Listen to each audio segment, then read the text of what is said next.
Godfather. Pulled up to the scene in a 65 Bentley, dripped in Brioni, China doll with me, looking like a supermodel. Oh, what a feeling.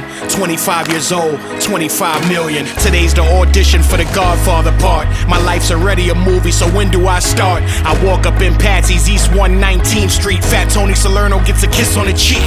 I know my way around, not my first time here. Been doing overnight Ziganet loans for 10 years. I say hello to Danny Pagano and Tough Tony. Nicky Domino gives me a nod, they all know me. They ask why I'm there so early, I say the part. They say what part? I say the movie, why not? I don't look like Carlo, they all begin laughing. 3 p.m. ready for the lights. My name is Gianni Russo, a.k.a. Carlo, the infamous son-in-law from The Godfather. I'm now known as the Hollywood Godfather, and this is my story. Walking with a limp like will I ever run? Once again, or is this it? Am I forever done? Living in the hospital was never fun. Some people were cool, but not everyone. You never know who you're... Welcome, everybody. We're back with the Hollywood Godfather podcast. I'm tongue-tied because I want to get into the show right away. Yeah. Our guest is back from last week. Kenny Wong, please. Thank you for coming back and sharing your stories with us. Thank you. Yes. Okay, so Kenny, where we left off, you were heavily into heroin. You got introduced to the business by a guy named Big Steve. Tell us about him. Tell us about the money that you're making and what that led you to. Our crew was the leader was Big Steve. We were the outside crew from Chinatown. So he had connections to pick up heroin and resell it or distribute it, or whichever way you have to. We need to be doing it. So he was the one that took me under his wing in the beginning, from Brooklyn. He was an older member that he used to follow Applehead, one of the 5 generals from Nicky Louie. So he started to teach me how to operate as a gangster. He was the first one to start Grooming you. grooming me into becoming a person of useful, I would say, for him. Right. So you're pulling in 20 to 30,000 a week? I wouldn't say that during that time. It was just a beginning. Yeah. He was probably pulling in a lot of money. Me, I just got a salary from him. He'll probably throw me $600-700 a week, Oh. So, but we were doing the work for him. We were delivering for him. Whenever things need to be taken care of, like picking up money or whatever, carrying a gun, I will be carrying a gun, to protect them. He would tell me beforehand that we're going out. We're going to go meet up somebody. You're going to sit at a specific spot, and you're going to stand guard. If somebody starts anything funny, pull the gun and start shooting. So Steve gets locked up on a heroin thing, right? So there was a night that I was supposed to go deliver. He saw me in the clubhouse in the Queens. I was with a girl, laying in bed with a girl, and he said, "You know what? I'll take one. I'll take this one. Right? You stay here." And I kept on asking him, I could go. But he insisted that he'll take care of it this time, and I'll take the next one. I said, all right, fine. And I never heard back from him for 3-4 days. And then the rest of the guys start panicking. Something must have happened to them. We try to find out what happened, but we're just kids. Until we got contacted by Robin, the one and only gang leader, Go Shadow leader during that time, the highest. So he told us what happened individually, and he also asked us individually if we wanted to stay. Since Steve is not around, you guys are Go Shadow. It's my duty to take care of you guys. So The rest of the other guys declined. I was the only one that stayed, and I saw it as a big opportunity. Now I'm going to be with the main crew. I'll be closer to the Alliang Association. I could find out more things while I'm here. And I automatically just accepted his offer, and from that day on, I was right next to him. Every day. When he sleeps, I'm outside in the living room. While he's sleeping in the bedroom, whatever he eats, whatever he drinks, cigarettes, coke, everything. I'll be handling everything for him. And he'll be operating from his apartment. He hardly even goes out unless it's really late, and his hands are itchy. He wants to go up to the gambling house to play a few hands.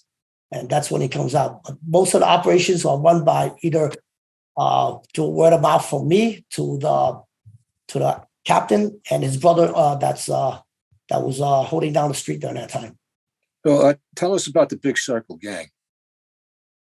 I don't really know much about them, but I know they operate from. They do the transport for the drugs. Okay. Where are they based?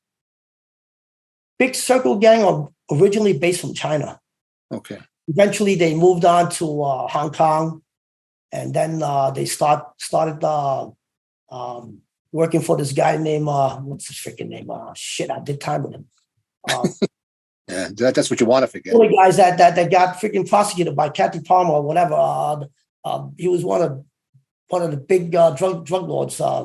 That he has direct contact with Consard, the Golden Triangle guy. Yeah. I was in jail with him. I was at Otisville with him. This guy, he's an asshole. Anyway, so the Big Circle Gang was doing a delivery for them. That's all I know. Okay, so you're also starting to get yourself in a little bit of trouble here. You had one close call that I'm aware of when some Dominicans try to rip you off for 2 grams of heroin. I mean, was it even worth it for them? No, that wasn't me. That was two of our crew, 2 guys from our crew that did a deal with the Dominicans, which was our contact from before, but we stopped during that time. I don't know why we stopped, but during that time, I think we didn't deliver no more to them. We didn't sell no more to them, and they kind of slided in and try to take over, but it was 2 bricks of heroin trying to sell to the Dominicans in Jackson Heights, which the deal went sour because those 2 bricks that they were delivering to the Dominicans were actually videotapes. They weren't drugs, so they were delivering video cassettes to the Dominicans as drugs, while the other guy that they were working with was picking up the money from Dominicans from another spot. Okay. I think that guy fucked them both, and eventually the Dominicans found out that these 2 guys were from our street, and they contacted us and told us that we don't want no trouble, we just want the money, and we'll let you guys go. Kenny, tell us how you wound up in New Orleans.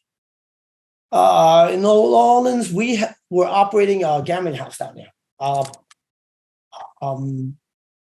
We were partners with Alliang member. His name is Lobster. He was originally from New York, but he went down there. He opened up a restaurant, and then his life was boring, too content to the restaurant, so he started doing gambling. And he also went into partner with one of this older member, retired Wacheng from San Francisco, one of the older Wacheng members. And they contacted Robin and said, "Hey, there's money to be made down here. We have protection. We have customers. We can operate a table here, and it will be pretty good, Yeah, it was part of the Marcellos. He was protected by the Marcello family. Yeah, there was Italians there that I know. that was at the same joint that we had. While we were operating our table, they were operating their blackjack table. That's how I know about this. When I read it, I was laughing. Also, a lot of their customers with blackjack are the people that we know, were the prostitutes, the Korean prostitutes that walk around that neighborhood.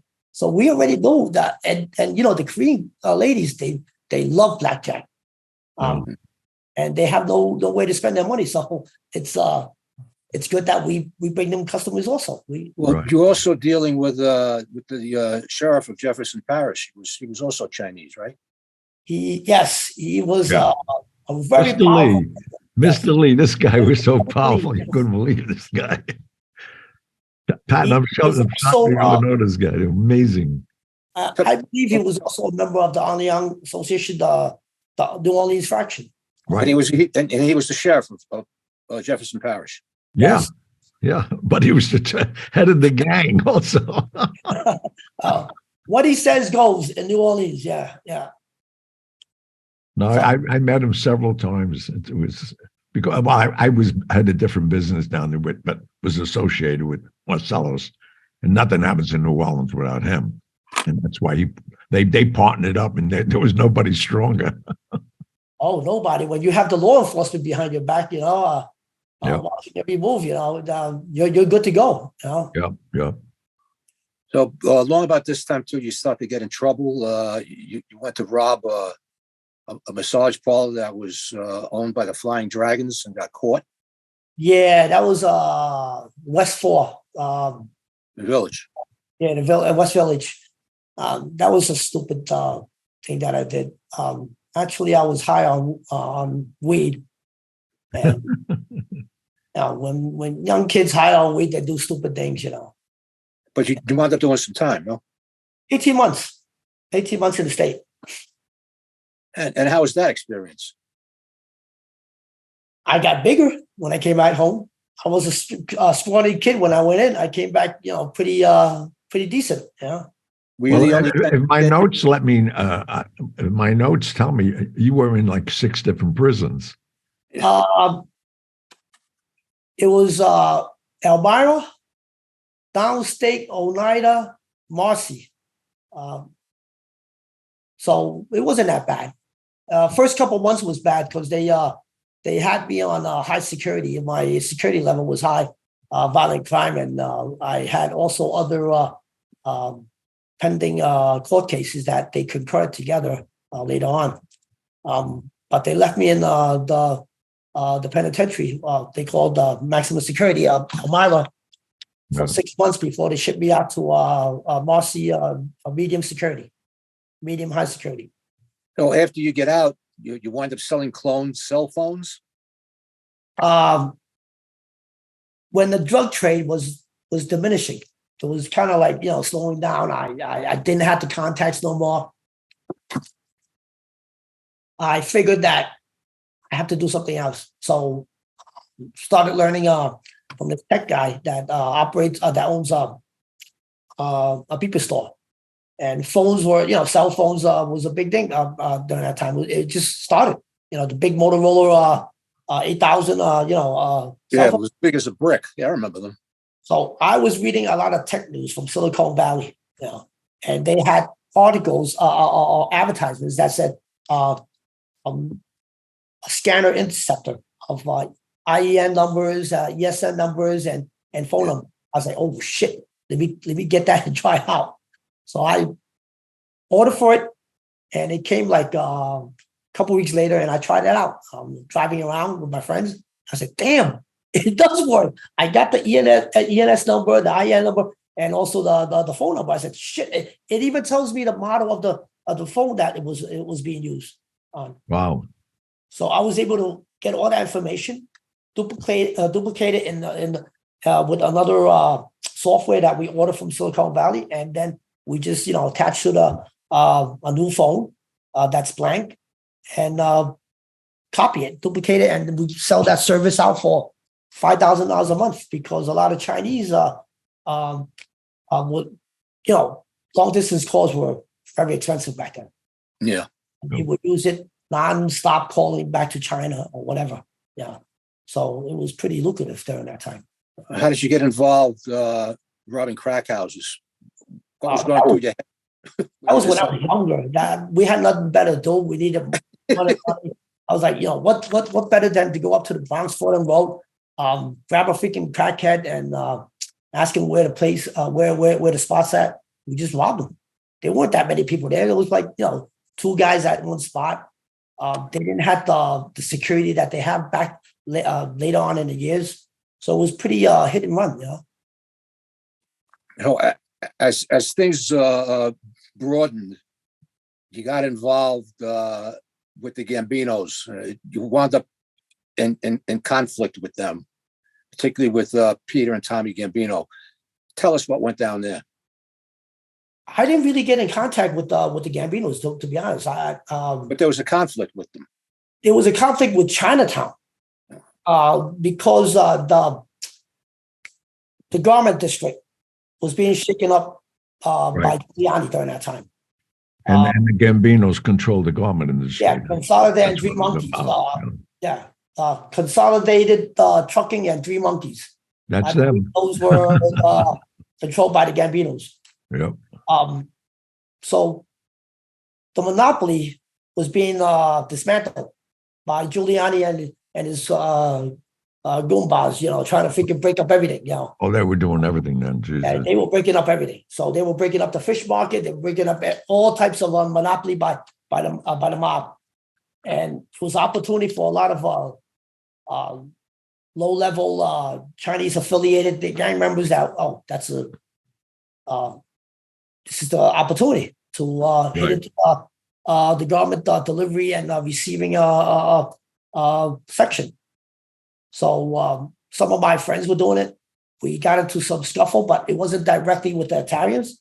It was the truck drivers that worked for them. Yeah, truck drivers union. It was some black guys and some Puerto Rican guys, and they thought Chinese people were easy to pick on. I pulled out a gun, and they freaking ran like rats. Freaking once you open the light, turn on the light. Right.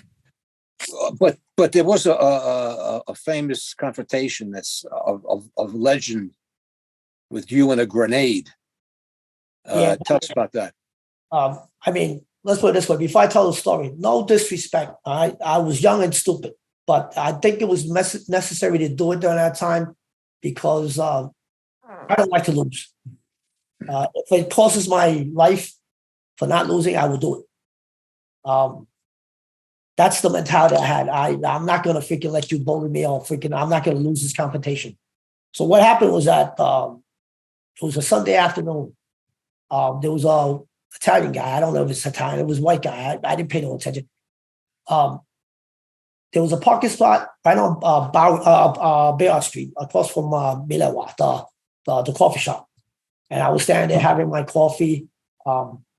And the Chinese guy was trying to park his car parallel backup parking. But the Italian guy from behind him kept on honking and being very aggressive and shoved his car right into that spot. So they got out and they got into an argument.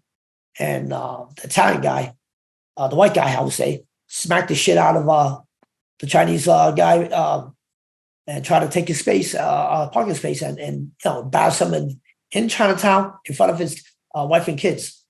So I thought it was my duty to stand up for the Chinese guy being picked on by a white guy. I didn't even know he was a mob member or a maid member or affiliate or whatever. I didn't care. So I just walked up to him and I think I grabbed a stick or something, right? We always have something lying around as a weapon. And I knocked him over the head. I hit him a couple of times, and he was holding his head. He said, "Oh, you want some heat?" I said, "Yeah, I already gave you heat. Got a fucking couple lumps too. You better get back the fuck up before I break your face." So he got out of his car, and then right before he drove off, he said something. "I'll be looking for you. All right, you don't know who the fuck you're messing with." And a few days later, Don Leon got a call to look for me. So eventually he got word to my boss, Robin. Robin asked me and who had problems with the white guy a few days ago on Bayard. And I told him it was me. And I explained to him what happened. He said, "Oh, well, Go take care of it. Go smooth things out with the towns. All right. I'll tell you where to go. So he told me there was Broom Street on Mott, right around the corner where the pizza shop is at. Right. There's a social club over there. So two of my friends, two of my other gang members said, yeah, we'll accompany you to go. I said, let's go in there, strap. I don't want to get, taken advantage of it. It's their social club. So I think we should be prepared. So I put on my vest. The other guys put on their vests. Everybody grabbed their gun, a couple of extra clips. And then right before I left, walk out the door, one of the guys, his name is Wei. He grabbed, he gave me something, and it was a pineapple grenade. He said, use it if you need to. I said, is it real? He said, of course it's fucking real. I said, okay, all right. I didn't pay no mind. He said, just pull the pin. I said, I see enough movies to know how to work this. But I was actually, I don't know how to fucking work that shit. So we went down there, and I told the guy, I said, hey, listen, one of the guys that was at the door, you guys are asking to see me, right? We had a problem in Chinatown a few days ago. So we sat down with one of the older guys. So he asked me what happened. I explained to him. And then for some reason, I pulled a grenade out. I said, I'm here prepared. I don't care if I fucking live or die. I'm ready to fucking take out whoever the fuck to go with me. And the old man said, calm down, young man. It's not that serious. So he pulled that guy out, fucking that I smacked up, and said, asked him to apologize because he was wrong. He said, he did something wrong. We don't want no this type of problems, But the old man kept on saying, you need to calm down. It's not that serious. We don't need to go into. They didn't want to die. That's why. Oh, everything was nice. The guy was actually a low level associate. That he wasn't a main guy or anything. I believe if he was a main guy, it would have been a different story. That's what I was kind of nervous too, to be honest with you. But I got to the point that there was no return, so might as well just go, heads on. So after that, everything was cool. Shook hands, everything was peace. I was very reluctant to shake hands because I didn't know if he was going to grab my fucking hand, and they start grabbing me, and I was, but I just lightly grabbed that, shook it, and pulled my hand away. And got the hell out of there. Do we need a commercial, Pat? Yeah. Okay. I didn't want no problems with them. Everything was. No, of course not. No. All right. We're going to go to commercial break. We'll be right back. Don't go nowhere. Today's show is being sponsored by Corleone Fine Italian Food Products. This sponsor really means a lot to me. Corleone Fine Italian has taken the heart and soul of the Godfather films and created a line of food products that include pasta sauce, balsamic vinegar from Modena, Italy, Genco extra virgin olive oil from Sicily. They created delicious pasta, tomato basil, arrabbiato, and my favorite, Clemenza's meat sauce. You will be amazed. You will think your grandmother made the sauce herself. CorleoneFineItalian.com. That's Corleone. We're back. Okay. Okay, so you survived that, but you didn't survive getting arrested by a number of federal agents. Yeah, I was kind of out. Racketeering thief, right? The indictment came for us already. During that time, I wasn't on indictment yet, because the only person that knows anything about me or that I'm involved, besides of being a member of the Ghost Shadow, was Robert, my boss. Nobody else knew what I did for him. Besides the few parts of delivering the drugs with a couple of hierarchy members that he was dealing with, nobody else on the street knew what I was doing for him. I did some stuff for him, and the only one that could have me involved was him. So I thought I was safe. I went back down to Chinatown. During that time, I was out of Chinatown for a while, for close to half a year. I was dating a Japanese girl. I was working in a restaurant. My life was turning around. I was, thinking about leaving that scene for forever. And then the indictment came. I heard about it, and I wasn't on the list, so I was kind of safe. Until that day, I went back down to Chinatown and got surrounded by a lot of federal agents. I had a cap on, so they pulled a picture of me and said that, let's see if this guy is it, right? So I took off my cap and I said, no, sir, that's not me. You got the wrong guy. So that agent was about to let me go, but the supervisor fucking came and grabbed me by the neck and I grabbed the picture and freaking put it right next to my face. That's him. We almost got to let him get away, and they locked me up there, and I was implicated in a whole different indictment. That was what they charge you with? a lot of stuff. Because Robin, my boss, made a deal with the lawyer and turned himself in right before I got locked up. So that's why he added me to the indictment with money laundering, conspiracy of murder, racketeering, illegal operations of gambling houses, whore houses, intimidation, extortion. Well, I didn't have extortion. For some reason, I didn't have extortion. I wasn't part of the extortion game. But they also had me with New Orleans gambling, operating a gambling, legal gambling joint down there, money laundering. So they were watching you. So you got 84 months. That was a good deal. I mean, that's. It wasn't 84 months in the beginning. My lawyer did some work, and they actually double charged me with the state charges that I already did time for. Okay. They boosted my damn category up, but they also implicated on indictments, which they had to knock out and knock my category back down. But you wound up with 84 months. And then end up with 84 months. 84 months, yeah. Okay, now so an amusing story. When you were sentenced, your mother fainted dead away because she thought they said 84 years. Yes. Right. Yeah. That must have shook her up. But where did you serve your time? First, I was they shipped me out from Otisville. Otisville was half holding pretrial.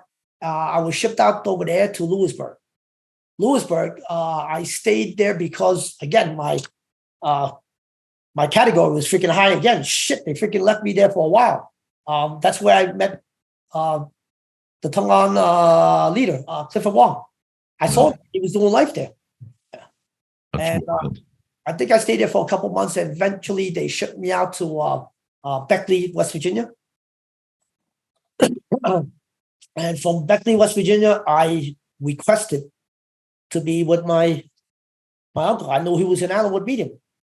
Peter Chin. Yeah, Peter Chin. Yeah. So I requested it, and they gave it to me. Oh, that's great. Shocking. Usually they like to separate you. Yeah, normally they wouldn't want you next to each other. Yeah. It's a two separate different era. Right, it's an 84 indictment. I was in the 92 indictment. How old was Peter by then? He was probably in his late. He's 10 years older than me. Oh, that's all. Okay. Yeah, he's only 10 years older than me. Oh, I thought he was a lot He was older. pretty young during that time. He's probably like around the early 40s, tops. Well, that's why I'm saying that's even like Pat. Not even. He's probably. That's why Pat and I are confused. They don't normally put two people together. Oh yeah, they would never do it with the Italians. Jesus. Oh, guess who I met inside? Who? Herbie Sterling. Who? Herbie Sterling. What was he doing there? The first French connection, Natural Life. Wow. Yeah. Very cool guy. He's an older guy, short little guy with a cigar all the time. And he was loud as fuck. Everybody, when he talked, everybody listened. Well, yeah, he was well protected in there, policeman. He had a crew in there with him. Did he wind up dying in there, or is he still alive? I think they let him out, and then he died out here, I believe. I'm not sure. But he was one of the natural life during that time that will never be able to come out. Well, so you sort of had one foot out the door from the gangs when they swooped down on you, and you end up getting 84 months. I mean, you must have changed drastically, because when you got out, your whole life turned around. My family made me promise, swore that I would never do anything to embarrass the family again. I will not get locked up. I will not do any crime or anything that's illegal that will get myself in trouble. So I made a promise, and I kept my promise. You did the full 84 months? Yes. I had some good time taken away from me because I stabbed somebody inside. Yeah, that'll do it. Yeah. They put you in a hole for that, didn't they? Long time, 6 months. Wow, that's a long. That's an experience. I mean, they didn't. Yeah, it was really shitty inside. Literally. Got a hole. I was Yeah, tell me about it. That's wild. 6 months in a hole. I mean, that's solitary. That's it. You're all by yourself for 6 months. It was in the beginning. It was a dry cell. No water, no flushing. Yeah. They put me there for a week. Well, yeah. You Then could they piss. come and hose it down. People don't know how. It's almost animalistic. Yeah. How long were you there under those circumstances? For 5 days, and then the investigating lieutenant said, put him in a regular cell, and that's where I stayed for the remaining months. Jeez. So I mean, you had no problems getting out of the Ghost Shadows? I mean, there's with the Italians anyway, blood in, blood out, you don't leave. As long as you don't turn on your own people, there's no repercussion. Who's gonna enforce it? That's what I'm asking. Nobody's gonna. Yeah. We don't answer to triads. We don't answer to anybody. We're our own crew. We're our own organization. We don't answer to nobody. So as soon as you got out, what did you do? Started working for a family member in construction. It was rough, but it was the right way to do. It's the right path. Is that what you're doing now? Yeah. Now I don't work with my hands no more. I manage, supervise, manage, put everybody together. What do you miss most? Well, I'm asking you this question. You think about it, but I'm asking you this question because I asked the same thing to Michael Moy. I said, what do you miss most? I'm wondering if you're going to have the same answer he did. I don't miss nothing of it. How about your crew, your friends you made? I only miss one friend, and his name is Tony Chan. That's the guy that I miss the most. What became of him?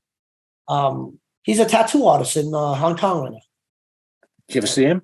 Did you ever go back? I talk to him over the phone. Sometimes FaceTime, once in a while. But he's grown up. He's old. I'm old. He has his family. I have my family. So no, hey, Kenny, you're not old. We're old. You're just still a kid. I'm 80 years old. It's not for me.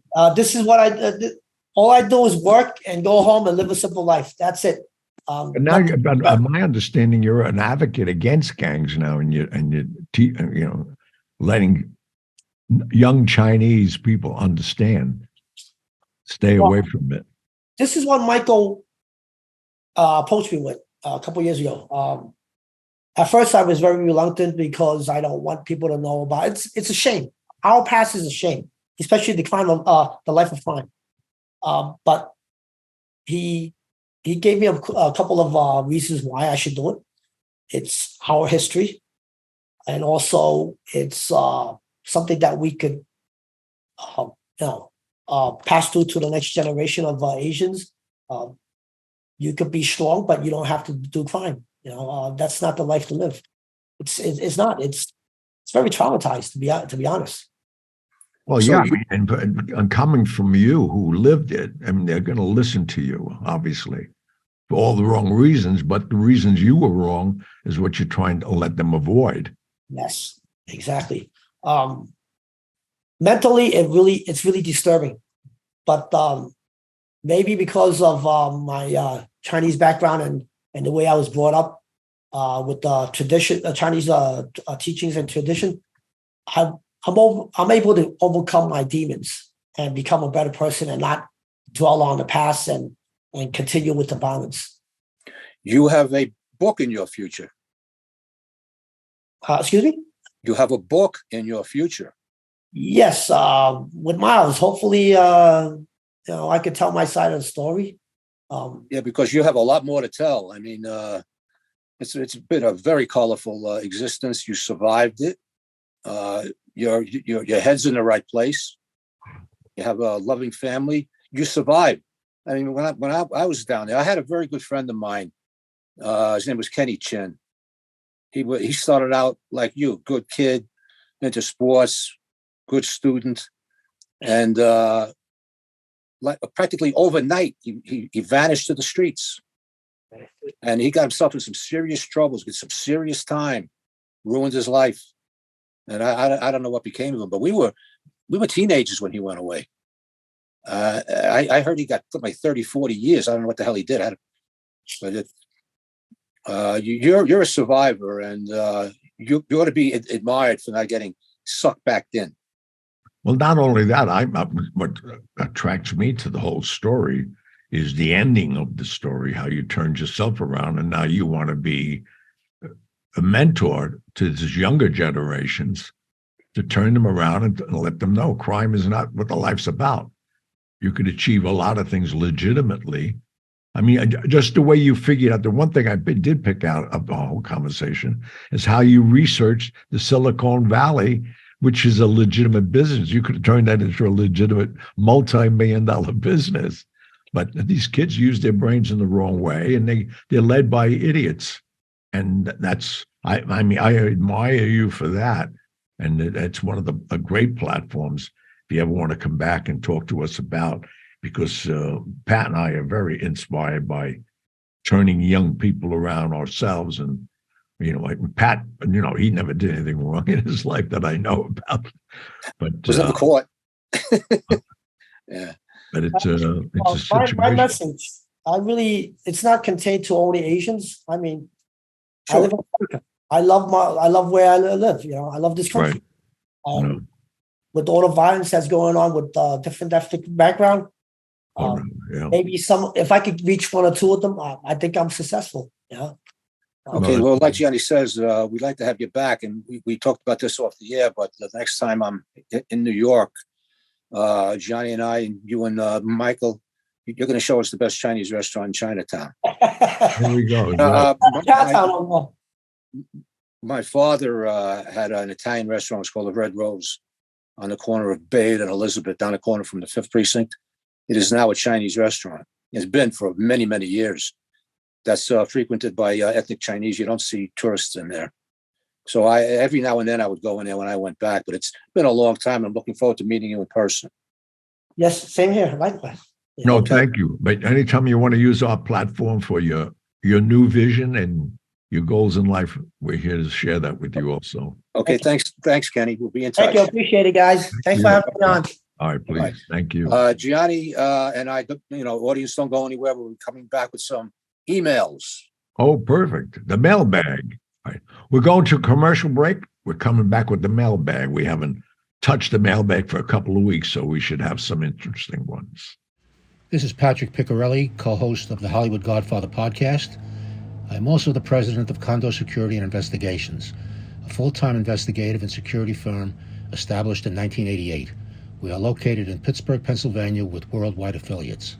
Our business paradigm is simple: to provide the most professional services possible while maintaining an ethical standard and client satisfaction. Our areas of expertise include criminal and civil investigations, asset searches, surveillance, executive protection, question documents, background investigations, computer forensics, polygraph, and many other services. Our staff consists of former law enforcement professionals with hundreds of years of combined experience. Your initial consultation is free. Visit our website, www.condorprivateeye.com, or call 724-396-2808. Thank you. We're back. Okay, we got some mail.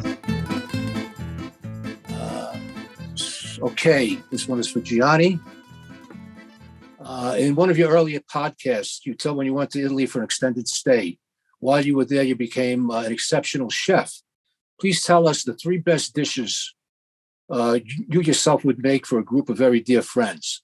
Love the podcast. This is from Chris. What do you like to cook? Well, I became a saucier because I was gone like for two years. So I make a different sauce almost every Sunday, and I could do that for about 2 years straight. So, but unfortunately, I leave now. Anybody coming to my house, and you can see behind me, my dining room sits 16 people. But I you love would have had to pick your favorite meals, 2 or 3 of them. Oh, my favorite meals. I mean, I love traditional sausage and peppers. Aioli with the oil and garlic just straight out. And fortunately, I could use this as a commercial. I just get very involved with Corleone pasta, and I'll be, while this show airs, I'll be at the Fancy Food Show at Javits Center, June 25th, 26th, 27th, doing my culinary arts with our new Corleone pasta out of Corleone, Sicily. So come down and I'll make you some dishes. All right. We have a question about the offer, but we're not going to talk about that anymore because we talked about that to death. All right. We have one here. Okay. This is from James. Hello. I'd like to say that I'm from the South in redneck country. I love your show, and I am a truck driver, and I listen to the show all day long while I'm driving. Keep up the good work. Hope to hear you all and 300 episodes. I'm on episode 11. Oh, you got a long way to go, James. Yeah, you got a lot of driving to do. A lot of driving. You'll be crossing the country back and forth with the radio on. And then I'm going to suggest something too, James. Listen to our audiobooks. Hollywood Godfather's an audiobook. And in 2 weeks, Audible's putting out The Sixth Family. So now you have more listening to do.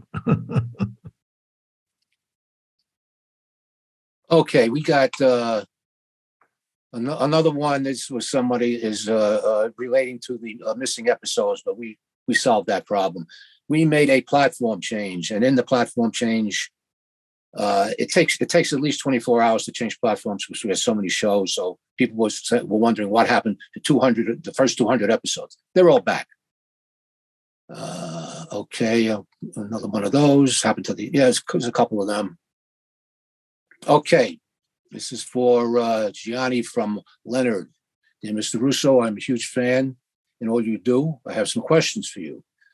First, did you know the original owners of the Godfather house? Definitely. They were friends of my grandfather's, no less. That's how we got the house. Yeah. My dad, he talks about his father also knew them to attain, but that's about it for that.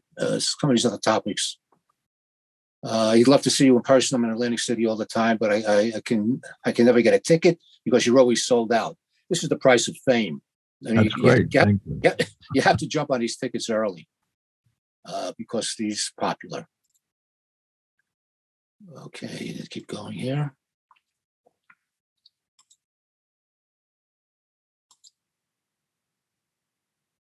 Okay, sorry for the dead air there. Oh, we did that a few weeks ago. All right, questions, Johnny. Gianni, this is from Jimmy. Can you tell us who hits harder on the movie set, Steven Seagal or James Caan? There's no doubt who hits harder. I mean, it's Steven Seagal. James Caan, I was going along with the scene. And remember, he was hitting with a steel garbage pail in one hand and kicking me with the other when I was crawling under. So Jimmy Caan, I mean, God rest his soul, he's not what he was supposed to be. He thought he was a tough guy. He's not a tough guy. Steven Seagal, on the other hand, is a trained guy, so obviously he hits harder. Okay. Last question, Johnny and Patrick. Not sure if you and Gianni, it didn't end that sentence. Anyway, the Calneva Hotel property at one point was owned by Frank Sinatra and also Oracle founder and billionaire Larry Ellison. And then others has been sold. Are you aware of the sale of Calneva? Oh, yeah. I've been asked actually to come up. They're reopening it, they say, in 6 months. My understanding that Meyer Lansky's grandson is involved, but they contacted me and I basically let them know politely, I don't even open my refrigerator. I'm not opening a hotel at 80 years old. Yeah. Okay. Well, at least they asked, which was Oh, no, it was nice. respectful. I enjoy the podcast shows, and he goes on to say you might want to reach out to the new owners of Calneva. Be aware of some Johnny's history and blah, blah, blah. Anyway, so you're not going to do that. No, definitely Okay. not. Where are you going to be appearing as we close our show today? Well, I'm appearing in the next 3 months. Look in your areas. I know the Regency in Arlington. I know Gurney's in Newport. I got 18 engagements, and it's all based on our original book, The Hollywood Godfather Podcast. I turned into an 80-minute show, and fortunately, it's selling out everywhere. So when you hear about it, buy a ticket. I know there's tickets right now available in Arlington, at the Regency in Arlington, Massachusetts, and that's for my memory serves me right, July 20th and Saturday, July 22nd. Okay, we're going to be putting out our second newsletter on June 1st. We were going to do these one a month. The time got away from us, so we didn't do the main newsletter. It will be out June 1st, and we will list all of Gianni's appearances and, of course, other stuff. But that's the show, my friend. Well, thank you. Great show last week. Great show this week. Okay. And can we remind our listeners, the Sixth Family is still out there for sale, doing well, but we'd like it to do better. Right. And then the audio will be out in 2 or 3 weeks from this show. Yeah. We finished. Audible. Gianni did an excellent job narrating the audio book of the Sixth Family. And as he says, a couple of weeks, it was a long job. We discussed that when we had the editor on the show a couple of weeks ago. But anyway, just wanted to add that. Okay, my friend, have a good weekend. What's left of it. All right, and please. I'll see you when I see you. Definitely. Bye-bye. God bless everybody. Have a good night, everybody. And that was that. But I'll be back. Thank you for tuning in to the Hollywood Godfather podcast. You can contact Gianni Russo or Patrick Picciarelli with your questions and comments through the contact section of our website, HollywoodGodfatherPodcast.com, which is where you can also subscribe to our weekly newsletter. You can also call and leave us a message at 646-776-3038. Remember to follow us on Instagram at Hollywood Godfather and on Facebook, as well as leave us a review on Apple Podcasts. We'd like to know what you like about what we're doing, what you'd like to hear in the future, and anything else you might suggest to improve our podcast. Most importantly, hit the subscribe button. We'll be back next week with stories of the mob in Hollywood, as well as answers to your messages. Good night. My kids still can't believe I sat with a saint. My life's like scenes out of a movie. I'm the Hollywood Godfather, truly. I got stories with them all. You know, celebrities, world leaders, icons. Who knows what's next for me? I'll never get too old to have a little fun. Come on, I'm Gianni Russo, a genuine one of a kind. What a ride it's been, this life of mine. And I ain't done yet. I'll be back. Until next time. And that was that.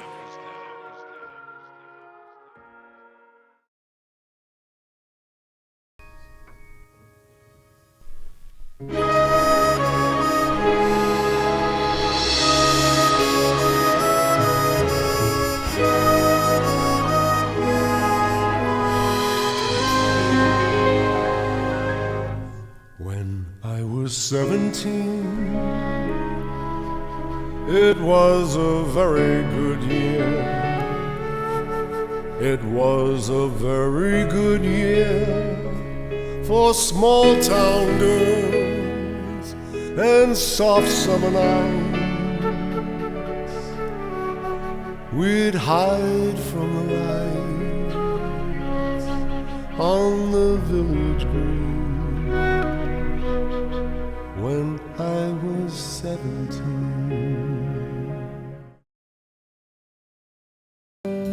I didn't mind